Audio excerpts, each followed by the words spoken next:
बिस्मिल्लाहिर्रहमानिर्रहीम। अस्सलाम वालेकुम पाकिस्तान। नाजरीन, आप देख रहे हैं आवाज़ बहावलपुर न्यूज़ चैनल और मैं हूं आपका मेज़बान अहमद महमूद। नाजरीन, जैसा कि आप सब जानते हैं कि हम आप लोगों के लिए आज की शख्सियत प्रोग्राम लेकर आया करते हैं। आज मैं district bar association Rahim Yar Khan में मौजूद हूँ। आज मैं आपको जिस शख्सियत का तारुफ़ करवाने जा रहा हूँ, आप किसी तारुफ़ के मोहताज नहीं हैं।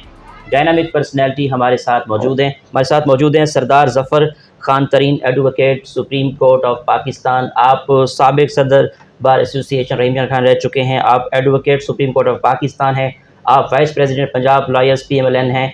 आप मेंबर अमेरिकन बार एसोसिएशन भी रह चुके हैं। आप चेयरमैन वकला इत्तेहाद ग्रुप भी रह चुके हैं। आप चेयरमैन पख्तून इत्तेहाद आल पाकिस्तान भी हैं। आज हम कानून के हवाले से बात करेंगे, सियासत के हवाले से बात करेंगे, रहीम यार खान में सियासी सूरत हाल के हवाले से बात करेंगे। तो आइए सर से बात करते हैं। अस्सलाम वालेकुम सर। वालेकुम, कैसे हैं आप? अल्लाह का बड़ा करम, आप ठीक हैं? अल्हम्दुलिल्लाह So welcome at Ranger Khan. Sir, thank you. You have come all the way down from Bahawalpur to Ranger Khan. It's such a long journey. Thank you So sir. I'm so surprised to see you in my office. वो बहुत मेहरबानी आपका भी और आपकी team की भी। Thank you sir. दुनिया के अंदर जितने लोगों ने कामयाबी हासिल की है तालीम की वजह से की है, सर मैं ये पूछूंगा कि आपने अपनी इब्तदाई तालीम कहाँ से हासिल की? आपका तालीमी सिलसिला कैसा रहा? थैंक यू वेरी मच जी। तालीम रेंजर खान से हासिल की और यहाँ ख्वाजा फरीद कॉलेज से मैंने ग्रेजुएशन की। ठीक सर। पंजाब यूनिवर्सिटी लाहौर से वहाँ से मैंने लॉ किया।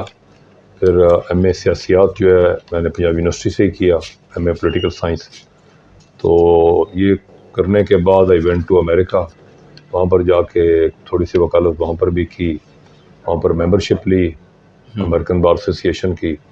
वापस आया, प्रेसिडेंट हाई कोर्ट बार बना, बिला मुकाबला vice president district bar association बना जी। और बिला मुकाबला जो है मैं vice president high court bar भी बना।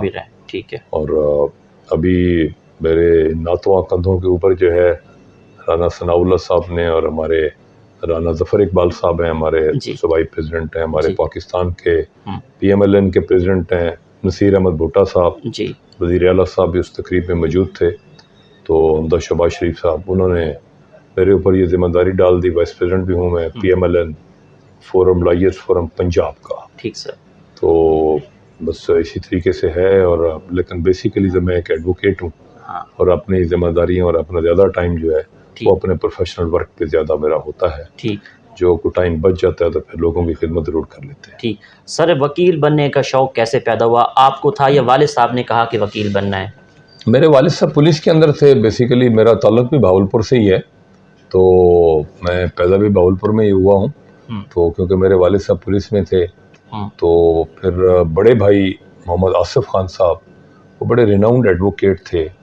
बाद में वो एंटी टेररिज्म कोर्ट के जज बने। ये मेरे सबसे बड़े भाई थे आसिफ खान साहब, मोहम्मद आसिफ खान साहब तरीन जी। तो इस तरीके से मैंने ग्रेजुएशन जो की तो उस पर मैंने टॉप किया था। यूनिवर्सिटी में मैं 3rd था, ज़िला मैंने टॉप किया।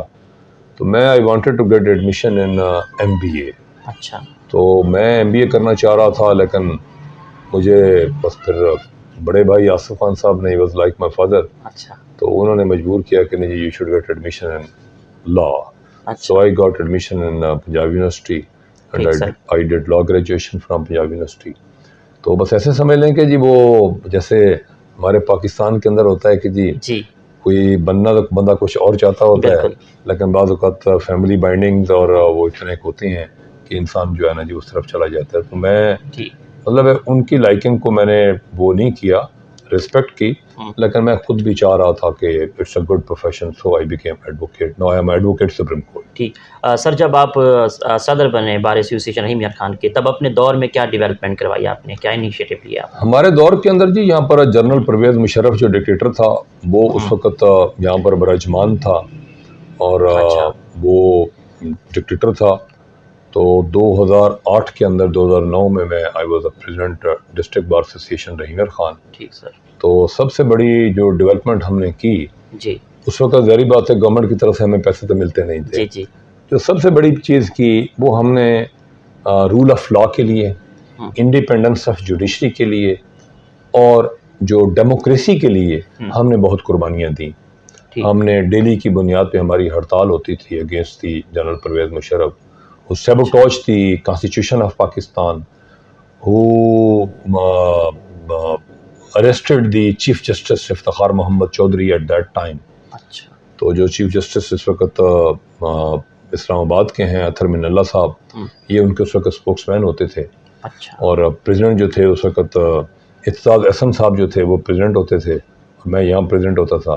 तो हमने यहाँ पर जो है ना जी रूल ऑफ लॉ के लिए, इंडिपेंडेंस जुडिशरी के लिए और उसके बाद मुल्क में डेमोक्रेसी के लिए वो आवाम जो डरी हुई थी, वो आवाम जो अंधेरों के अंदर और इन बादलों के अंदर बड़ी अमीक गहराइयों के अंदर ख्वाब खरगोश के मज़े लेके और खौफ के आलम पे थी, तो हमने उनको जगाया, उनको रोड्स पे लाए और उसके बाद जो है ना अल्हम्दुलिल्लाह मुल्क के अंदर जो है ना फिर डेमोक्रेसी इलेक्शन हुए और ये हमने काम किया।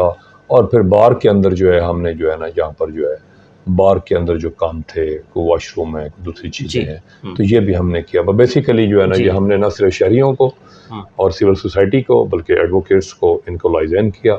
और सबसे बड़ी बात यह है कि जी उस टाइम पे जो जस्टिस वजीउद्दीन साहब who was contesting election against the General Pervez Musharraf as the President of Pakistan. अच्छा। So I invited him from Karachi and he came to Rahimyar Khan. तो मैंने उनको जो है ना जी बुलाया था अपनी ओथ टेकिंग सेरेमनी के अंदर। अच्छा। तो उससे जो ओथ एडमिनिस्टर हुआ तो वो उन्हीं से हमने करवाया।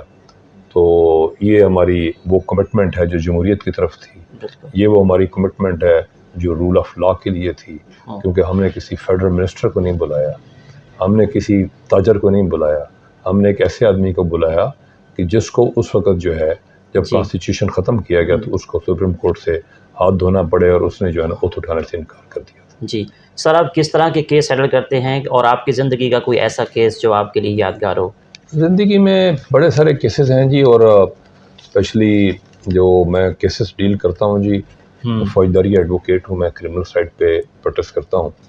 तो इतने केसेस हैं कि वो अगर आपको सुनाने बैठ जाएँ, ये इनकी तादाद जो है वो सैकड़ों और हज़ारों के अंदर है। बेलें हज़ारों की तादाद में लड़ी हैं। और मैं आपको ये बता दूं कि सुप्रीम कोर्ट का कोई भी एडवोकेट होता है पूरे पाकिस्तान के अंदर, बड़े थोड़े एडवोकेट्स हैं, हज़ारों में हैं, लाखों में नहीं है, तादाद हार्डली कोई 3000 से ऊपर है सिर्फ पूरे पाकिस्तान में। तो उसके लिए आपको बड़ा एग्ज़ाम देना पड़ता है, आपको इंटरव्यू देना पड़ता है, आपको फिटनेस सर्टिफिकेट्स जो है ना जो आपको चीफ जस्टिस साहब देते हैं लाहौर हाई कोर्ट से, और फिर आपको अपने केसेस की लिस्ट जो है वो यहाँ पर लगानी पड़ती है। तो वो केसेस की लिस्ट और रिपोर्टेड केसेस, जैसे ये मेरी लाइब्रेरी है यहाँ पर, तो मैं क्योंकि मेरा दफ्तर है तो यहाँ पर एक छोटी सी लाइब्रेरी है, तो ये तमाम जो रिपोर्टेड केसेस होते हैं लगा के, तो उसके बाद जो है ना जी वो जो एवेल्यूएट करते हैं दी ऑनरेबल जजेस ऑफ दी हाई कोर्ट, तो then they issue the fitness certificate, और फिर सेम फाइल जो है जी वही present and produce the same file before the Pakistan bar council. तो वहाँ पर जो है ना जी जाके हम जो है ना पाकिस्तान बार सुप्रीम कोर्ट बार के अंदर वहाँ पर देते हैं। फिर वहाँ पर जो होते हैं ना जी वो जो सीनियर जजेस ऑफ द सुप्रीम कोर्ट पे दे टेक द इंटरव्यू, तो फिर जाके ये मिलता है। तो इसलिए केसेस तो मैं फौजदारी और कॉन्स्टिट्यूशन करता हूँ, लेकिन जारी बात है कि आपको कौन कौन से केस की जो है ना ये बताया जाए। सर, एज अ सीनियर कानूनदान एक अच्छे वकील में क्या खसूसियात होनी चाहिए, क्या देखते हैं आप?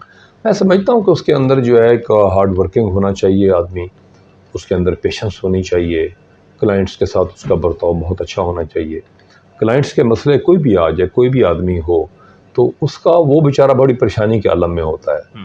वो चाहे कंप्लेनेंट हो किसी मर्डर केस का, किसी हदूद केस का, किसी भी चोरी के केस का, तो वो बहुत परेशान होता है और उसका माइंड भी अपने उसके अंदर जो है ना उसमें नहीं होता। अगर मुल्ज़म होगा तो ज़ाहिर बात है और परेशानी होती है। तो अनजस्टिस तो इस मुल्क के अंदर जो है अनजस्ट जो है वो प्रीवेल करता है। मैं अनजस्ट से मुराद इस वक्त मेरी ये है कि नाइंसाफ़ी वो इन्वेस्टिगेशन की हद तक भी है। मुआशरे के अंदर जो कंप्लेनेंट होता है वो बहुत बड़ा झूठा होता है। वो अगर किसी ने कोई जुर्म किया, अगर किसी आदमी ने एक फायर मारा है तो वो उसके बाप को भी फंसा देता है, उसके भाइयों को भी फंसा देता है, उसके चचाओं को भी फंसा देता है। तो इस तरीके से हमारा मुआशरे के अंदर ये बहुत बड़ी बिगाड़ है जो मैंने अपने उसके अंदर देखी है। तो मैं ये समझता हूँ कि ये मुआशरा अच्छाई की तरफ जा रहा है। होप फॉर द बेस्ट, इंसान को अच्छी उम्मीदें जो है ना जी रखनी चाहिए। सर, वकील मुआशरे की इस्लाह के लिए क्या किरदार अदा कर सकता है? मैंने आपको बताया कि जी मुआशरे की इस्लाह के लिए वकील, जब मैं एडवोकेट हूँ, मतलब I come across more than 50 to 100-150 people मैं डेली उनसे मिलता हूँ, 150 आदमी से, 70 बंदे से, कभी 50 बंदों से। तो ये मैं समझता हूँ कि एक पढ़ा लिखा है क्रीम ऑफ द सोसाइटी होती है, तो उसके अंदर पेशेंस होना चाहिए, बर्दाश्त होनी चाहिए, कन्विंसिंग पावर होनी चाहिए, लोगों को समझाना चाहिए, उसको खुद के अंदर उसके अंदर बहुत बड़ी बर्दाश्त होनी चाहिए।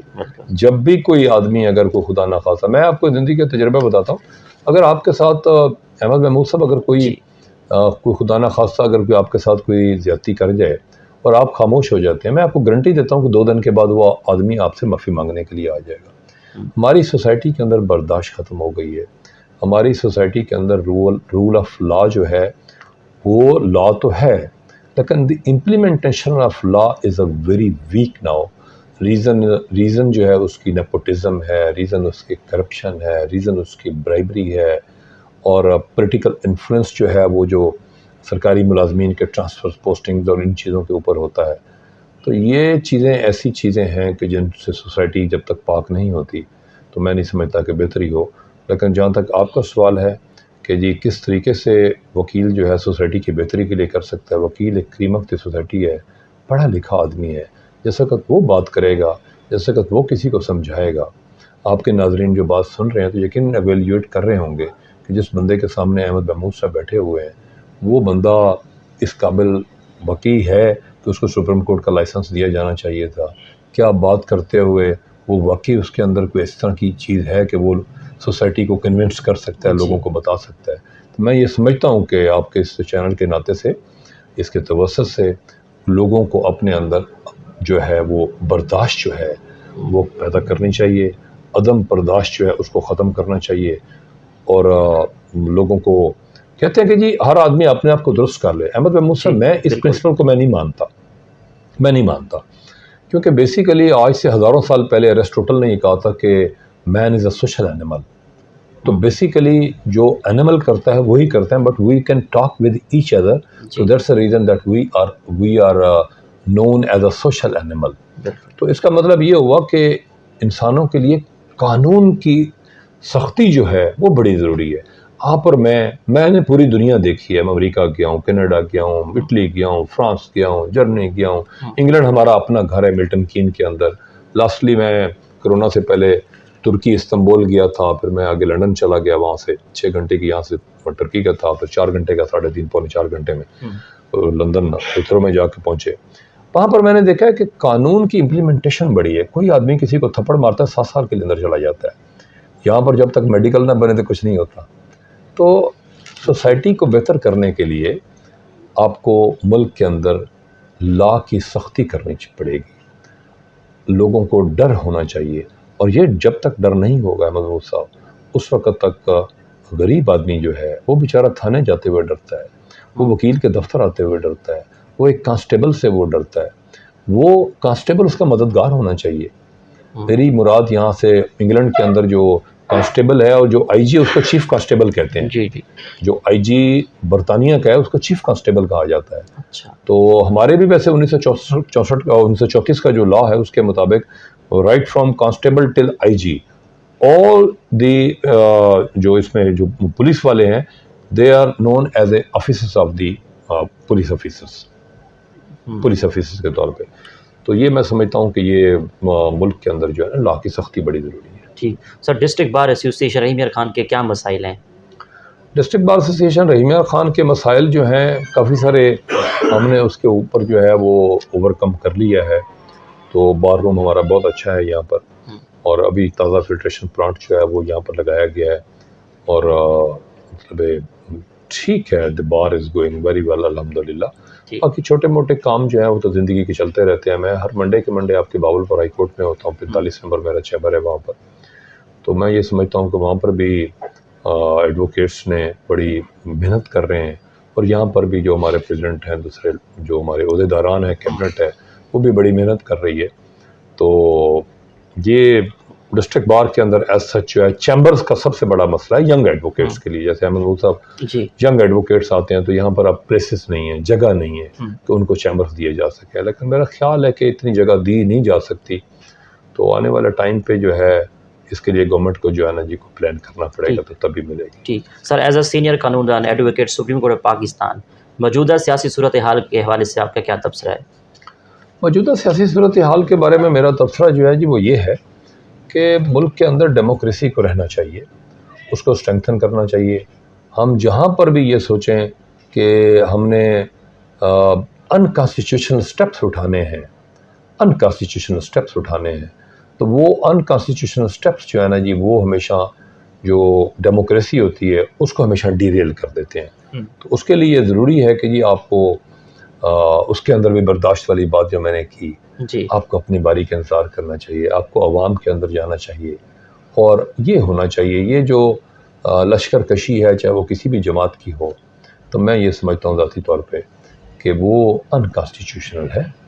अगर आप अपनी आवाज़ को दुनिया को बताना चाहते हैं, अगर आप चाहते हैं कि अपनी आवाज़ जो है वो पूरे पाकिस्तान के इस वक्त जो 22 से 25 करोड़ बंदा है, 22 करोड़ का तो नाम है, तो 25 करोड़ के करीब बंदा है, तो ये आप जाएं, जाकर धरना दें, धरना कहता हूँ, वहाँ पर जाएं, जलसा करें, मुख्तलिफ जगहों पर अपना खूबसूरत पैगाम दें, अपना मैनिफेस्टो दें।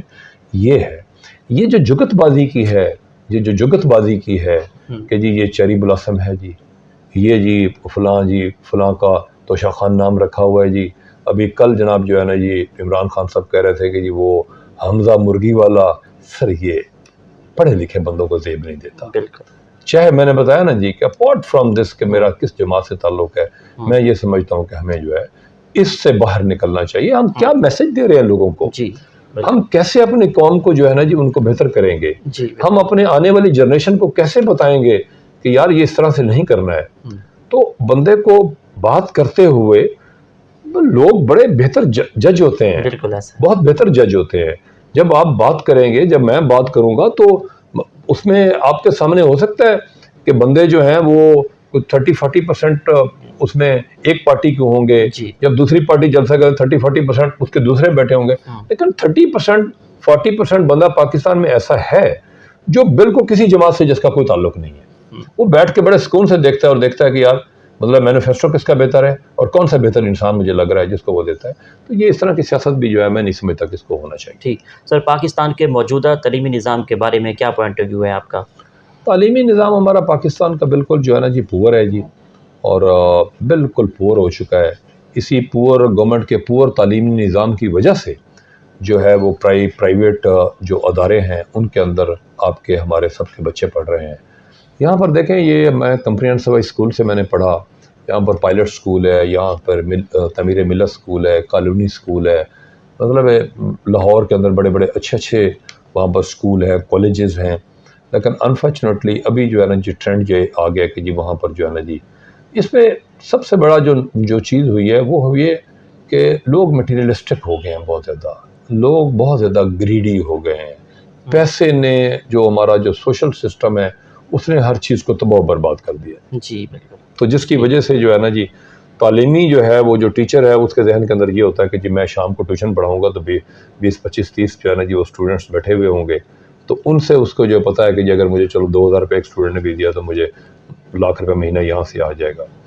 तो तालीमी सिस्टम पाकिस्तान के अंदर जो है इस वक्त गवर्नमेंट के लेवल के ऊपर बहुत पुअर है, इसको बेहतर करने की ज़रूरत है।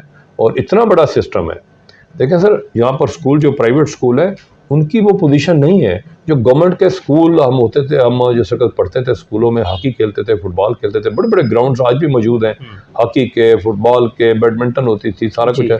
हर चीज़ ही वैनिश हो गई, हर चीज़ ही ख़त्म हो गई आहिस्ता आहिस्ता जी। तो तालीमी निज़ाम को बेहतर करने की ज़रूरत है। ठीक sir, supreme court bar association के सदर वकला बरादरी के लिए क्या किरदार अदा कर रहे हैं? बहुत अच्छा कर रहे हैं जी। जनाब एहसन भून साहब जो हैं सबका जज हाई कोर्ट भी हैं और इस वक्त पाकिस्तान बार काउंसिल के मेंबर भी हैं, तो ये is doing very well sir, और बड़ी कोशिश कर रहे हैं वकला के लिए, रूल ऑफ लॉ के लिए।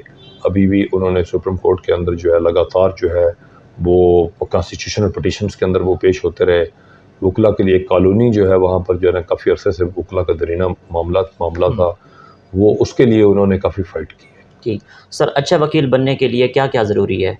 अच्छा वकील बनने के लिए मतलब मैं समझता हूँ कि उसके अंदर जो है सबसे बड़ी चीज़ जो है वर्क एंड वर्क, जो हमारे क़ायद आज़म साहब ने फरमाया था, मोहम्मद अली जिन्ना साहब ने, तो उसके लिए मेहनत जो है वो बड़ी ज़रूरी है, बर्दाश्त बड़ी ज़रूरी है, इंटेलिजेंसिया बड़ी ज़रूरी है।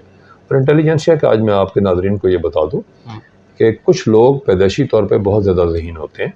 हमारे यहाँ पर 2 सिविल के अच्छे एडवोकेट्स हैं, तो मैं हमेशा उनको जो है देखता हूँ कि उनकी प्रैक्टिस बड़ी अच्छी बराबर की चलती है। रीज़न उसकी ये है, मैं ये कहता हूँ कि एक उसमें एडवोकेट साहब हैं जो इंटेलिजेंट हैं, लेकिन दूसरे जो एडवोकेट साहब हैं वो उतना इंटेलिजेंट नहीं है, लेकिन वो अपने हार्ड वर्क के साथ वो उनके बिल्कुल बराबर लेवल पे खड़े हुए हैं। अच्छा। तो लिहाजा हार्ड वर्क और मेहनत जो है और इंटेलिजेंसिया अपनी जगह पर, ये तमाम चीज़ें जो हैं ये बड़ी ज़रूरी है। ठीक सर, हमारी ज़िंदगी में रूल ऑफ लॉ की क्या अहमियत है? हमारी ज़िंदगी में रूल ऑफ लॉ की अहमियत इतनी है कि जिसका कोई मतलब है इसमें है ही नहीं। लेकिन ना हमारे लिए सबसे बड़ा ज़ाब्ता हयात कुरान पाक है। उसके अंदर जो अगर आप देखें तो उसके अंदर जो है तकरीबन आपको कोडिफाइड लॉ है, जो अल्लाह का लॉ है, जिसके अंदर सज़ाएँ भी मुकर्रर हैं, जिसमें रिश्तों के एहतरामात जो हैं वो भी मुकर्रर हैं, जिसमें वालिद की ज़िम्मेदारियाँ भी मुकर्रर हैं, जिसमें औलाद का कि बाप को कितना एहतराम उसका करना चाहिए वो भी मुकर्रर है। तो ये तो रूल ऑफ लॉ जो है ये तो हज़ारों साल से जो है ना जी, रूल ऑफ लॉ की बात जो है वो तो एक ऐसे ही है जैसे इंसान को ज़िंदा रहने के लिए रोटी पानी खानी पड़ती है।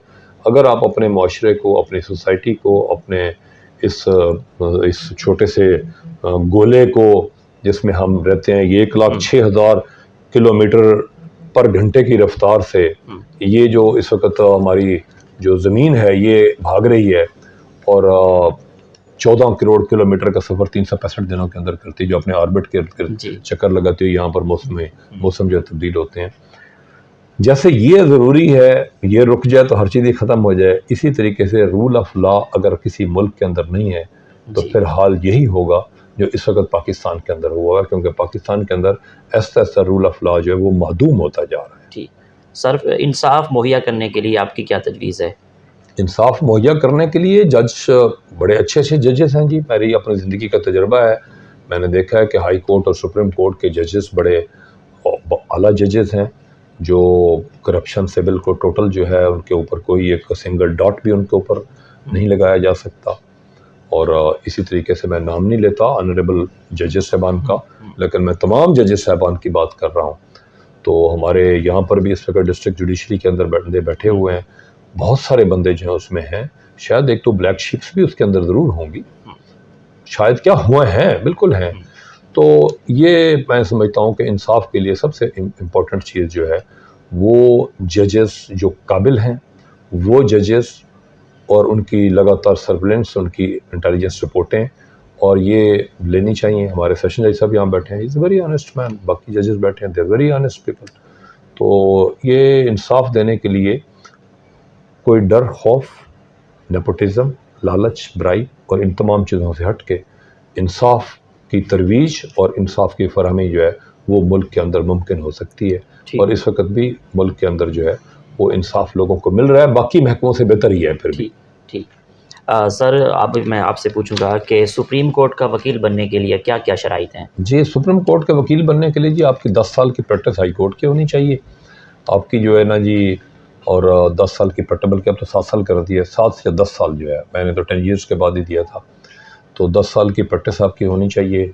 अब 7 साल भी कर रहे हैं, लेकिन और इसके अलावा जो है आपके रिपोर्टेड केसेस होते हैं, आपकी हाई कोर्ट के अंदर अपीयरेंस देखी जाती है, और ये अगर आपका क्राइटेरिया है तो फिर आपका जो है ना जी वो चीफ जस्टिस साहब की सरबराही में या वो फिर सीनियर जज साहब जो है ना जी वो 2 जजेस साहबान आपका इंटरव्यू करेंगे, आपकी पूरी एक चीज़ आपकी देखी जाएगी और उसके बाद जो है ना आपको फिटनेस सर्टिफिकेट देंगे। फिर आप सुप्रीम कोर्ट में अप्लाई करेंगे।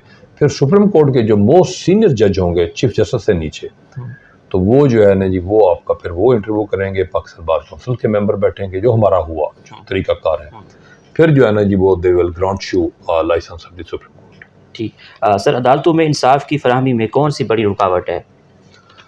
साहब, अदालतों की इंसाफ की फराहमी के अंदर मैंने पहले भी अर्ज़ किया है, इसके अंदर इन्वेस्टिगेशन एक तो बड़ी अच्छी होनी चाहिए, ये पहला डोर स्टेप है।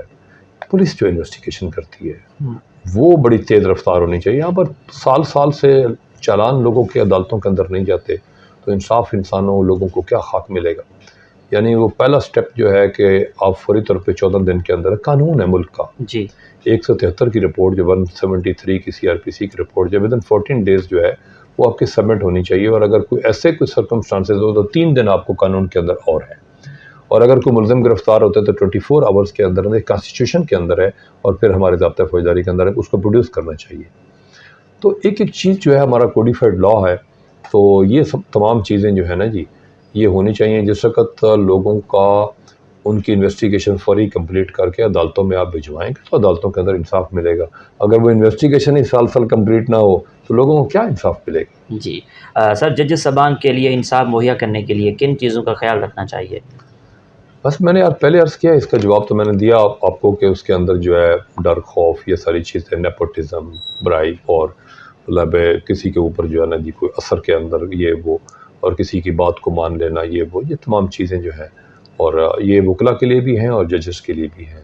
मैं आपको ये बता दूं कि जितने भी जजेस साहबान बैठे हुए हैं ये कोई ब्यूरोक्रेसी से नहीं आए हुए। पहले आदमी एडवोकेट बनता है और उसके बाद फिर जज बनता है। तो वो कहते हैं कि इस दिल के टुकड़े हज़ार हुए, कोई यहाँ गिरा कोई वहाँ गिरा। तो मैं ही एडवोकेट सुप्रीम कोर्ट बैठा हूँ, मेरे भाई जो हैं वो जो वकला बिरादरी के वो इस वक्त सेशन कोर्ट में जजेस हैं, कोई सिविल जज है, कोई सेशन जज है, कोई हाई कोर्ट में है, कोई सुप्रीम कोर्ट में है। अगर वकील नहीं होगा तो जज कभी नहीं बनेगा। और इसी तरीके से जो मुल्क का पूरा निज़ाम जो है, आपका कॉन्स्टिट्यूशन बनाने वाले हमारे वकला हैं, इस वक्त सरकारी वकील जो हैं जितने सारे खड़े हुए हैं, वो सारे असिस्टेंट एडवोकेट जनरल हो, एडवोकेट जनरल हो, अटॉर्नी जनरल ऑफ पाकिस्तान हो, जितने भी हैं वो सारे के सारे जो हैं वो एडवोकेट्स ही होते हैं। लिहाजा मुल्क पूरा का पूरा एडवोकेट्स ही चला रहे होते हैं। ठीक सर, करप्शन को अदालतों से कैसे ख़त्म किया जा सकता है, तजवीज़ दें। और यहाँ पर जो एक माफिया फिर रहा है अदालतों के अंदर, जो लोगों को पकड़ के गरीब आदमियों को चकमा दे के उनसे पैसे बटोरता है, वो ज़्यादा बदनाम कर रहा है as compare to the corruption of the जजेस। वो इतनी नहीं है। मैं हकीकत आप बता रहा हूँ। मुआशरा शायद सुनने वाले आपकी जो है वो नाजरीन जो है मदद चाहता हूँ वो मेरी इस बात से इत्तफाक ना करे, लेकिन मैं हकीकत में आपको बता रहा हूँ कि मुआशरे के अंदर करप्शन ज़्यादा है एज़ कम्पेयर टू, लेकिन उसी मुआशरे का हिस्सा ही हैं हम सारे लोग जो हैं।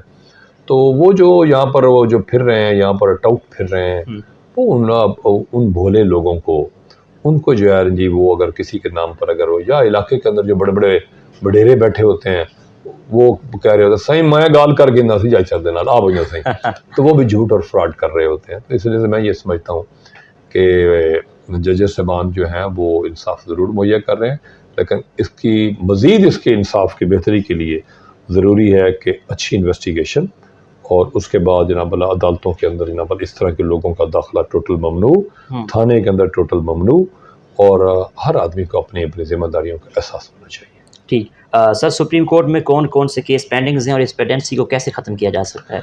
जी बड़ा अच्छा सवाल किया आपने। सुप्रीम कोर्ट के अंदर बहुत सारे केसेस जो हैं पेंडिंग हैं। इसके लिए मैंने बड़ी दफ़ा सोचा है कि जहाँ पर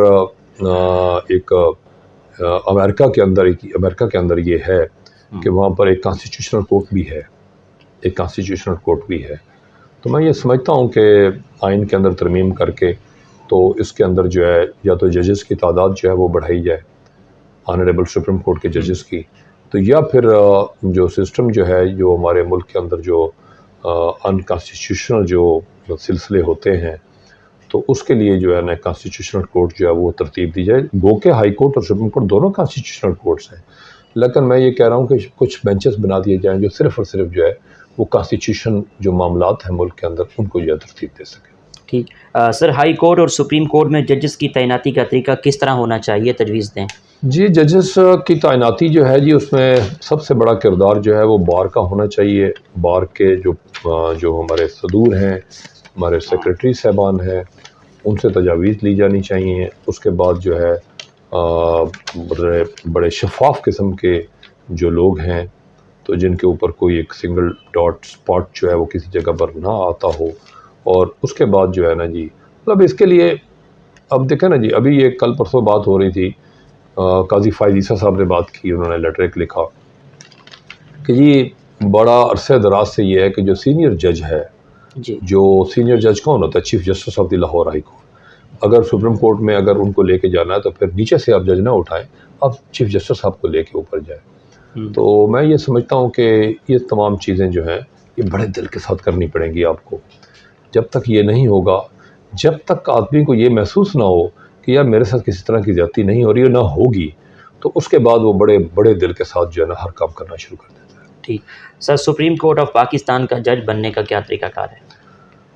सुप्रीम कोर्ट का और हाई कोर्ट का जज जो है ना जी, सुप्रीम कोर्ट का भी डायरेक्ट जज बन सकता है।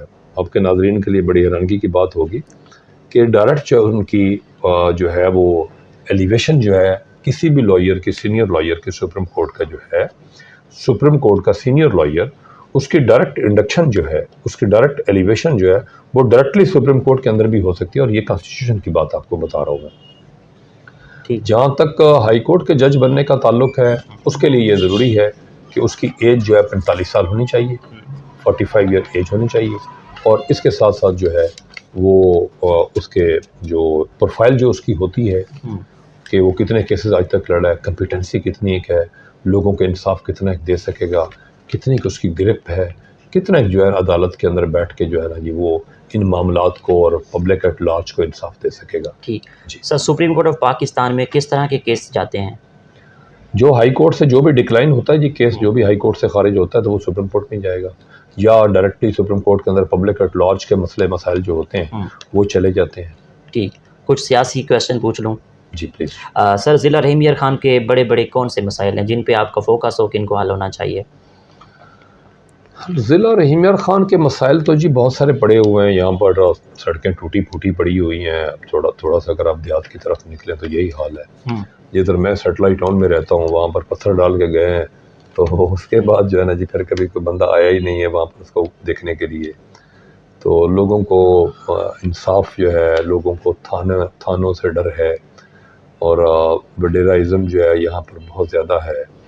यहाँ पर जो हमारे जो रजीम के लोग जो जहाँ से नारे लगा के जाते हैं, कभी सुबह बावलपुर का, कभी जनूबी पंजाब का, वो सारे फ्रॉड के ऊपर मुबनी होते हैं, वोट लेने के लिए होते हैं। अभी शाह महमूद कुरैशी साहब ने मुल्तान के अंदर नारा लगा दिया कि जी आपको सुबह दिया जाएगा।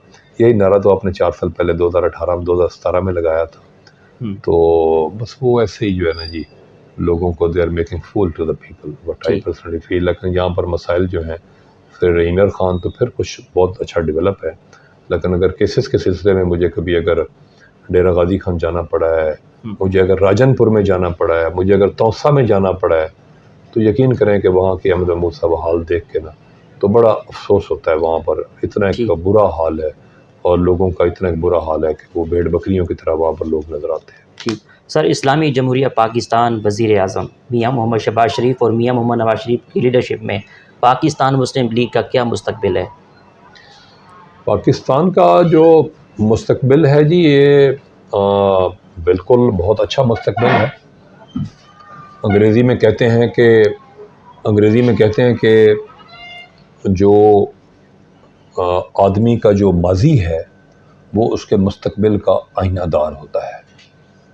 आदमी का जो माजी है वो मुस्तकबिल का आईनादार होता है। अगर आप टोटल कहते हैं जी कि ये मुस्लिम लीग नून ने जी 4 दफ़ा जी वो वज़ीर आज़म बने हैं। अगर आप उस पूरे टेन्योर को गिने तो वो 9 साल बनते हैं, वो टोटल 9 साल बनते हैं।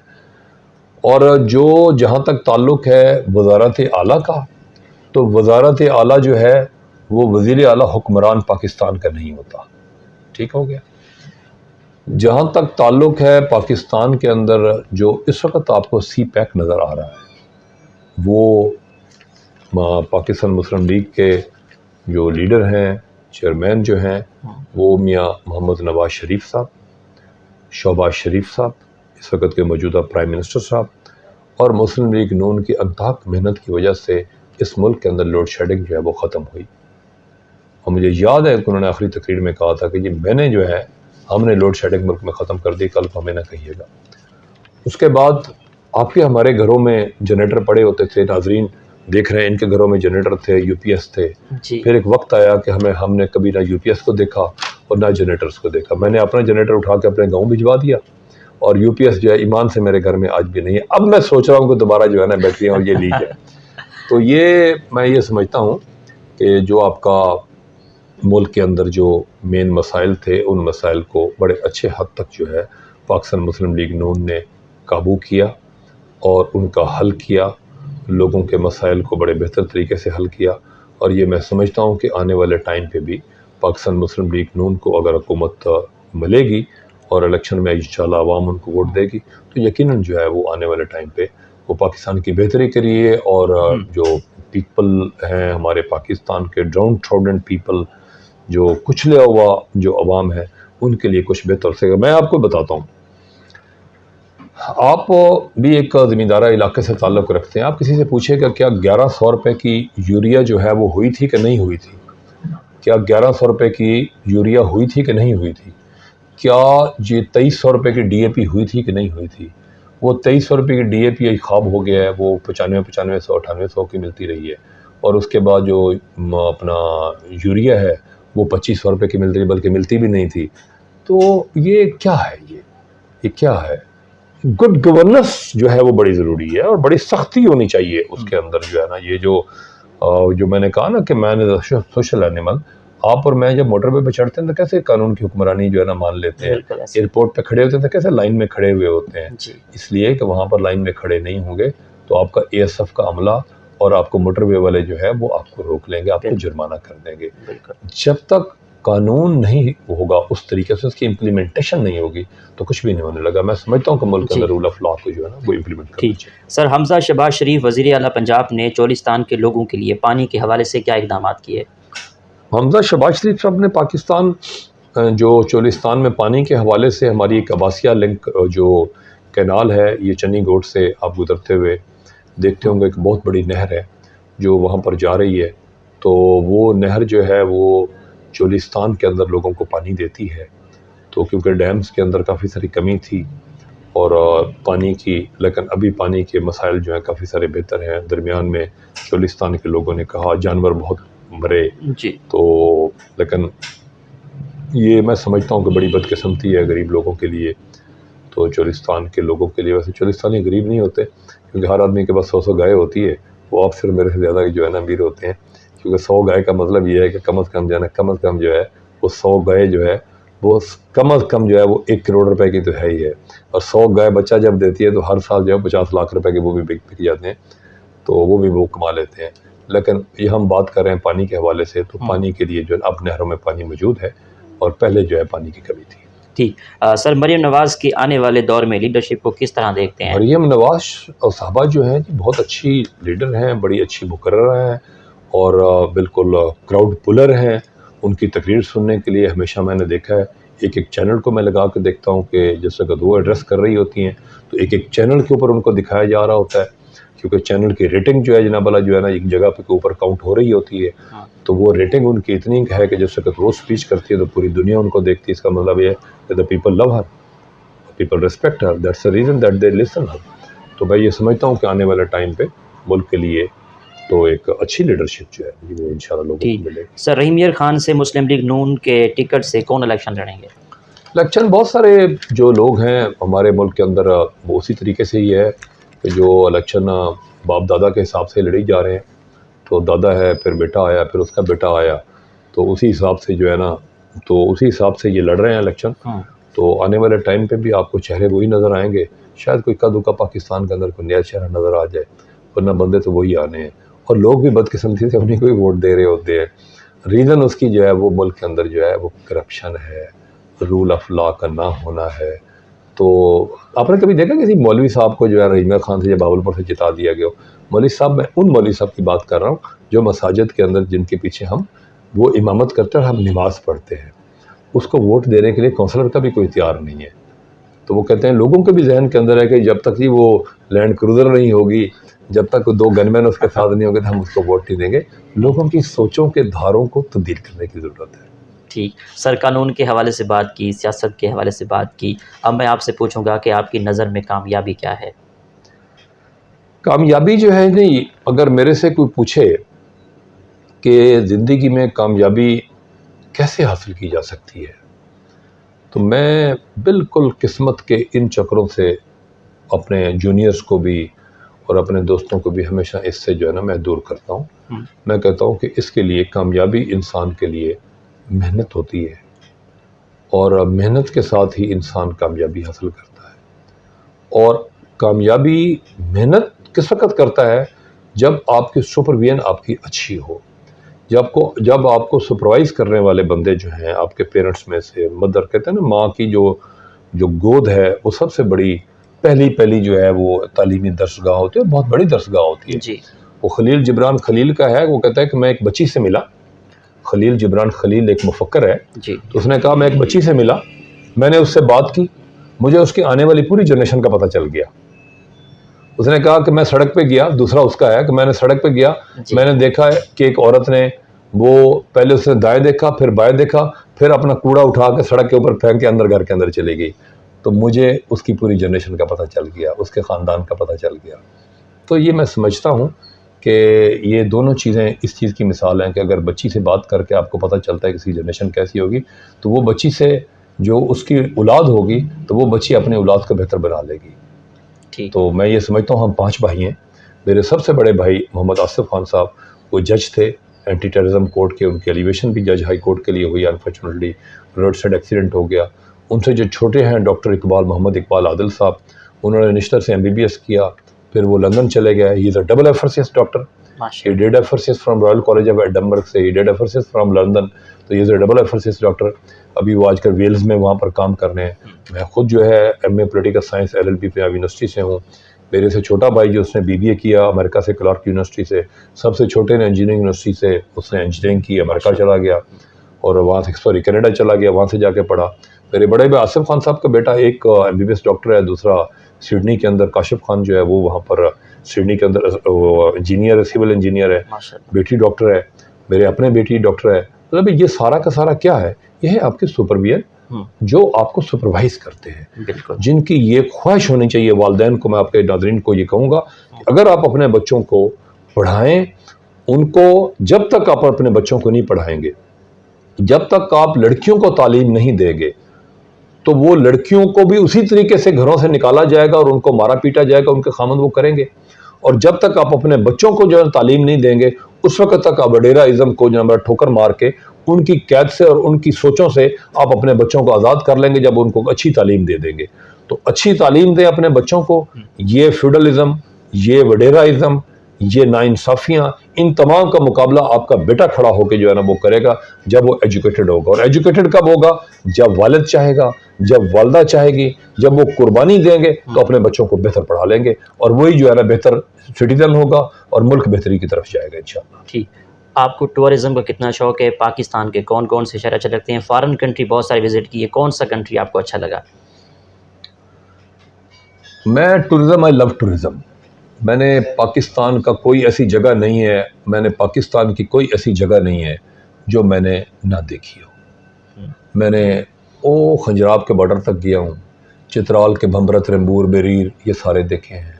मैंने नारान कागान की तरफ गया हूँ, मैंने कलाम देखा हुआ है, मैंने अपने पहाड़ सारे देखे हैं। मैं केटू का शिगर वैली तक भी गया हुआ हूँ, मैं स्कर्दू भी गया हूँ। ये पाकिस्तान का एक एक जगह देखी हुई है। लेकिन इसके साथ साथ जो है मैं पूरी दुनिया में गया हूँ, अमेरिका गया हूँ, कनाडा गया हूँ, मैं इटली गया हूँ।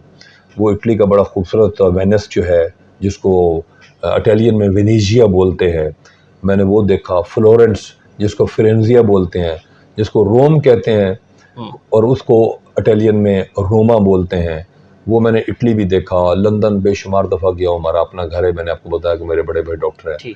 और इसी तरीके से दुबई गया, मलेशिया गया, सिंगापुर गया, बैंकॉक गया और साथ में मैं जर्मनी गया, स्विट्ज़रलैंड गया। हमारा हर साल जो है वैसे सुप्रीम कोर्ट का भी टूर जाता रहता है। तो मैंने पूरी दुनिया देखी है। एक दफ़ा मैं दोस्तों में बैठा हुआ था, अहमद महमूद साहब आपके नाज़रीन के लिए बड़ी खूबसूरत बात है जी। तो बड़े पढ़े लिखे दोस्त थे, एक ब्रिगेडियर था, एक DPO था, बैठे हुए थे। तो हर आदमी बता रहा था कि जी कि दुनिया में जी फ़लाँ जगह जो है जी, न्यूयॉर्क बड़ा खूबसूरत है जी, मैसाचुसेट्स बड़ा खूबसूरत है जी, कनेक्टिकट जो है ना जी वो बड़े खूबसूरत जो है ना जी वो है, फ़लाँ जगह है। तो मेरे से उन्होंने पूछा कि तरीन साहब आपने पूरी दुनिया देखी, आप क्या कहते हैं कौन सी जगह जो है वो ज़्यादा खूबसूरत है? मैंने कहा यार अगर मैं आंखें बंद करके पूरी दुनिया के जहाँ जहाँ पर मैं गया हूँ तो मैं तमाम शहरों को अगर देखता हूँ तो ऑनेस्ट टू गॉड लाहौर से ज़्यादा खूबसूरती मैंने किसी जगह पर नहीं देखी। कहने लगे कि यार आप क्या बात कर रहे हैं? मैंने कहा सर लाहौर की वो जो पंजाब यूनिवर्सिटी से लाहौर की जो रोड माल रोड की तरफ जाती है, उस रोड को ज़रा अपने जहन के अंदर विजुलाइज करें, उसके दरमियान वाली नहर देखें जो मुग़लों ने बनाई, उसके राइट साइड वाली आप रोड देखें वन वे, उसके लेफ्ट साइड वाली आप रोड देखें, फिर उसके आगे जो है ना बोला आप ग्राउंड्स देखें, फिर उससे आगे सर्विस रोडें देखें, फिर उससे आगे लोगों के घर देखें, फिर उसी को लेते हुए आप माल रोड की तरफ आएँ, फिर माल रोड के अंदर वो जो दरख्तों के साथ जो पूरी रोड्स वो कवर हुई हैं। मैंने कहा जी पाकिस्तान जो है इतना खूबसूरत है, आप ब्यूटी देखें तो सही। मैं आपको बताता हूँ, हुंजा के अंदर मैं बैठा हुआ था तो एक जापानी बड़ी पुरानी बात है, 90 की बात है, वो रो रहा हो। अच्छा। तो मैंने उसको कहा, मैंने कहा कि इज देयर समथिंग रॉन्ग, मैंने कहा you have start weeping, what's the reason behind it that you have start weeping. तो मुझे कहने लगा, Khan in fact I am going to leave today this beautiful part of the world. तो मैंने कहा कि अगर तुम ये छोड़ रहे हो तो फिर, कहता जी कि certainly I will never visit again. अच्छा। तो because I am going to India right now, क्योंकि ये एक है कि चाइना से लोग आते थे, और चाइना से आके तो वो जो है ना जी ये दर्रा खंजराब से ये इससे होते हुए तो वो इंडिया, ये हमारे पाकिस्तान से गुजर के तो वो वाघा बॉर्डर के जरिए इंडिया में चला जाया करते थे, दिल्ली के अंदर जी। तो इसी तरीके से मतलब है, मैं अमेरिका के अंदर था तो एक दफ़ा मैं पहाड़ों को देख रहा था, तो मेरे साथ मेरे एक क्लास फेलो भी थी, तो मैं देख रहा था तो मुझे वो पैम, उसका पैमिला रिवीरा उसका नाम था, तो पैम कहने लगी, बेटा what you looking at mister Khan. मैंने कहा I am just seeing the beauty of these mountains. तो मुझे कहने लगी कि so what do you think, तो यू लाइक दीज माउंटेन्स। मैंने कहा इनफैक्ट मैं like these mountains, but in fact my the mountains which are present in my country, they are much beautiful than these mountains, they are more beautiful than these mountains। मुझे कहने लगी you are very patriotic, you always praise your country, तो बस मुझे यहाँ पर उतार दे, मैं बस पे आ जाऊँगी। अच्छा। मैंने कहा कि it's better to get admission in some school and learn and read about the Pakistan। Pakistan is a country जहाँ पर second highest peak of the world K2 जो है वहाँ पर मौजूद है। वहाँ पर थर्ड जो है माउंट एवरेस्ट जो है, सॉरी माउंट एवरेस्ट तो वहाँ पर है, जो थर्ड है नंगा पर्वत, जो दुनिया की third highest peak of the world है, वो पाकिस्तान के अंदर है। राका पोशी जो है, ये दुनिया की 7वीं highest peak of the world है, तो वो पाकिस्तान के अंदर मौजूद है। यहाँ पर दुनिया के ग्लेशियर्स जो है बड़े बड़े, उसमें गोल्डन पीक है, दिरान पीक है, उसमें ना बोला जो बड़े बड़े पीक्स है पाकिस्तान के अंदर, जो फॉरेनर आते हैं यहाँ पर उनको जो है ना सर करने के लिए। पाकिस्तान जो है उसकी ब्यूटी, उस जैसी ब्यूटी दुनिया के किसी कंट्री के अंदर। माशाल्लाह। खानों में क्या क्या पसंद है, फेवरेट डिश कौन सी है? पालक गोश्त बड़ी पसंद है जी, कीमा मटर जो है बड़ा पसंद है, और कीमा मटर स्पेशली अगर पुलाव के साथ उसके ऊपर डाल के अगर आप खाएं तो मैं समझता हूँ देसी मुर्गी जो है जी उसका जोड़ कोई नहीं है, तो वो तिलोर से भी मुझे हमेशा अच्छी लगी है। हिरन जो है लोग खाते हैं, तो यकीनन किसी न किसी टाइम पे मुझे भी आया होगा, क्योंकि आपके नाज़रीन देख रहे हैं, ये ना हो कि वाइल्ड लाइफ वाले आग खड़े हों। लेकिन ये है कि हिरन से बकरे का गोश्त हमेशा मुझे बड़ा अच्छा लगा है, तो ये मैं समझता हूँ कि ये हमारी अपनी साग गोश्त जो है जो बकरे के अंदर बना हुआ। अब तो लोगों को पता नहीं है, आप बावलपुर से आपका क्योंकि ताल्लुक़ है, तो कचनाल हुआ करता था, और इसी तरीके से जो है ना जी कचनाल के साथ जो है एक स्वांजना हुआ करता था, मुल्तान और भावलपुर में पकाया जाता था, इस इलाके में नहीं वो बनाया जाता। दरख्त यहाँ पर मौजूद हैं, ये बड़ी फेवरेट डिशें गोश्त के अंदर जो है ना बन के होती थी। तो I like this dishes, Pakistani dishes. बाकी चाइनीज़ कॉन्टिनेंटल तो आदमी खाता ही रहता है, लेकिन वो रोज़ नहीं खा सकता। बहावलपुर के बारे में क्या तासरात हैं, क्या कहेंगे? Bahawalpur, love Bahawalpur, I born in Bahawalpur. Bahawalpur तो मेरा शहर है जी। भावलपुर तो ये तो दाने पानी की बात है। हमारे पुराना घर जो है मोहल्ला नवाबा के अंदर है, जहाँ पर असलम खान जनवाना का घर है। इसके सामने मेजर हमीदुल्ला खान साहब होते थे, फौत हो गए हैं। मेजर जाफ़र खान अभी भी मौजूद हैं। आपने तरीन रोड वहाँ पर देखी होगी, ये मोहल्ला नवाबा था, यानी ये वो जगह थी जहाँ पर नवाब रहते थे, जिसमें सामने प्राइम मिनिस्टर का घर जो है आपको ये बताता है, चीख चीख के ये पैगाम देता है। इसका नाम मोहल्ला नवाबा रखा था, तो यहाँ पर ये वो लोग होते थे जो नवाब लोग थे, जो यहाँ पर रहते थे। अब क्योंकि मोहल्ला नवाबा जो है वो सैटेलाइट टाउन बन गया, मॉडल टाउन बन गया, ये जगह बन गई, अब वो मतलब और तरीके से वो जगह कंजस्टेड हो गई। वरना ये हॉकी के जो हमारे प्लेयर हैं, समीउल्लाह खान हो गया, वो जो कलीमुल्लाह खान हो गया, ये हमारे देयर आवर रिलेटिव्स। तो मेजर हमीदुल्लाह और ये हमारे पुराने घर। My father was also, my grand father was also in Bahawalpur state army. उनको जो है ना सिखाने के लिए यहाँ पर जो है ना जी वो थे। तो भावलपुर बहुत खूबसूरत है, और वो पुराना मुझे आज भी याद है जी, रक्शे में बैठ के हम लोग जाया करते थे। गो के वो बड़ी स्लेवरी सी थी कि एक आदमी चला रहा होता था, लेकिन वो बड़ी ब्यूटी थी वहाँ की भावलपुर की। और आज भी भावलपुर जो है जी बहुत खूबसूरत है। वहाँ के आप ज़ू में चले जाएं, आपको बड़ा मेंटेन्ड ज़ू आपको नज़र आता है। स्टेडियम्स में आप चले जाएं, वहाँ आप पुरानी जगहों पर चले जाएं, वहाँ के खूबसूरत बिल्डिंग्स जो हैं वो टर्किश स्टाइल की हैं। क्योंकि मैं तुर्की इस्तांबुल गया हूँ, तो उनकी जो आर्किटेक्चर उसका है तो वो बिल्कुल तुर्की के साथ उसका बड़ा मिलता जुलता उसका साथ है। भावलपुर विक्टोरिया हॉस्पिटल अंग्रेज़ों ने बनाया, तो भावलपुर, आई लाइक भावलपुर, बहुत अच्छा खूबसूरत है, खूबसूरत जगह है भावलपुर। आपकी इस कामयाबी के सफ़र में दोस्तों का, असातिज़ा का, वालिदैन का कितना साथ रहा? असातिज़ा का जो है जी बिल्कुल उनका तो ज़ाहिरी बात है, उन्होंने पढ़ाया होता है जी, लेकिन अनफॉर्चुनेटली अभी टीचर्स जो हैं जी वो बिल्कुल प्रोफेशनल हो चुके हैं। वो कहते हैं जी कि किसी ज़माने में ये था कि जो टीचर है वो आपका वालिद है, तो मैं कहता हूँ कि टीचर अब जो है वो बच्चों से इतने इतने पैसे लेता है, एक एक बच्चे की ट्यूशन का 20,000 लेता है, तो वालिद भरता है। तो जो टीचर 20-20 हज़ार ले के बच्चों को पढ़ा रहा है वो वालिद तो नहीं हो सकता। वालिद तो वही है जो उनको पढ़ा रहा है, जो 20,000 उस टीचर को दे रहा है। तो हमारे ज़माने के अंदर जो टीचर्स थे वो बड़ी मेहनत करते थे और पढ़ाते थे। तो वालिदैन की दुआएं अपनी शामिल हाल हैं, और उनकी परवरिश की वजह से, उनकी अच्छी तरबियत की वजह से मैं आज सुप्रीम कोर्ट का हूँ। मैं मेंबर भी रहा हूँ सेंसर बोर्ड ऑफ पाकिस्तान का, जो जज की पोस्ट है ये मैं 2002 से 2007 तक मैं रहा हूँ, जो 5 साल। तो शौकत अजीज़ साहब का वो टाइम था, रईस मुनीर साहब रजिस्टर थे, तो उन्होंने 2002-03 के अंदर मेरे ये ऑर्डर करवाए थे। 20 ग्रेड की ये पोस्ट थी। जैसे ये मेंबर इनकम टैक्स होता है, मेंबर अपना ये रेवेन्यू बोर्ड होते हैं, इस तरह से member sensor board of Pakistan जो है वो मैं रहा हूँ, एज ए जज मैं रहा हूँ। ठीक सर, आपकी आइडियल पर्सनैलिटी कौन है? हाँ, बड़ा डिफ़िकल्ट सवाल कर दिया आपने। मेरी आइडियल पर्सनैलिटी जो है जी वो तो हकीकत वाली बात है कि मेरे बड़े भाई आसिफ खान साहब, मेरी आइडियल पर्सनैलिटी जो है जी वही है।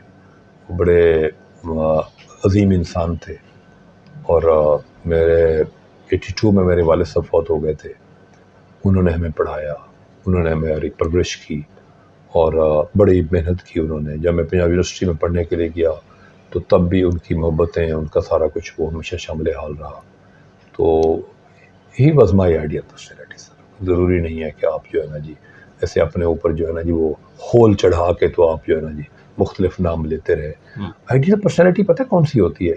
या जिसको आपने पढ़ा हुआ होता है, या जिसके साथ आपने ज़िंदगी गुजारी होती है। तो मैं ये समझता हूँ कि अगर नाम लेने में आए तो फिर बहुत सारे लोग हैं इसके अंदर। ठीक। आखिर में सुनने वालों को, देखने वालों को, वकरा बरादरी को एज ए सीनियर कानूनदान आपका क्या पैगाम है? मैं अपने नाजरीन को जो है ना जी, जो इस वक्त आप सुन रहे हैं, बल्कि आपके नाजरीन जो हैं वो जो सुन रहे हैं, मैं उनको यही कहूँगा कि ज़िंदगी को बड़ी मतलब टफ़ लाइफ है। ज़िंदगी बहुत बड़ा इम्तिहान है। ज़िंदगी को कभी भी इजी टेक ना करें। ज़िंदगी के अंदर अगर आप कारोबार करते हैं तो उसके अंदर मेहनत करें। अगर आप ज़िम्मेदार हैं तो उसके अंदर मेहनत करें। और अगर आपके एकड़ के अंदर कोई ये कहता है कि जी यहाँ फसल नहीं हुई, तो उसका किसी को मुवर्द इल्ज़ाम न ठहराएं, अपने आप को ठहराएं और उस जगह से फसल पैदा करें। और अपनी दुकानदारी अगर आप करते हैं तो उसके लिए आप मेहनत करें। और अगर कोई देखें, ज़िंदगी में कामयाब इंसान कौन होता है? जो मेहनत करता है। आपने इतनी दूर से आप तशरीफ़ लाए तो ये आपकी डेडिकेशन है, ये आपकी लॉयल्टी है, ये आपकी मतलब हार्ड वर्क है, ये आपका एक कन्विक्शन है जो आप यहाँ तक जो है ना जी वो पहुँचे कि जी मैं एक इंटरव्यू करके आऊँ। तो मैं नाज़रीन को यही पैगाम दूँगा कि मेहनत करें और कंसंट्रेट करें, तवज्जो दें अपने काम के ऊपर। ज़िंदगी को कभी इजी टेक ना कीजिएगा। अगर आपने ज़िंदगी को इजी टेक किया, ज़िंदगी आपको ठुकरा के परे मारेगी, फिर उसके बाद आप लोगों की ठोकरों में होंगे। इस वजह से बेहतर है कि इंसान जो है वो अपनी मेहनत करे, अपने बच्चों को पढ़ाएं, उनको अच्छा शहरी बनाएं, मुल्क का अच्छा शहरी बनाएं, और उनको वडेराइज़म और इन चीज़ों से बाहर निकालें, और लोगों को समझाएं कि मुल्क को किस तरीके से जो है ना हमने बेहतर बनाना है, और अपने अंदर बर्दाश्त पैदा करें। ठीक, thank you very much sir, बात करके बहुत अच्छा लगा। Thank you very much. Honour for me sir. Thank you sir. God bless you sir. जी, तो नाजरीन, आपने आज की शख्सियत प्रोग्राम सुना। एक नए प्रोग्राम में मुलाकात होगी। तब तक अल्लाह हाफिज़, अल्लाह निगहबान, पाकिस्तान जिंदाबाद।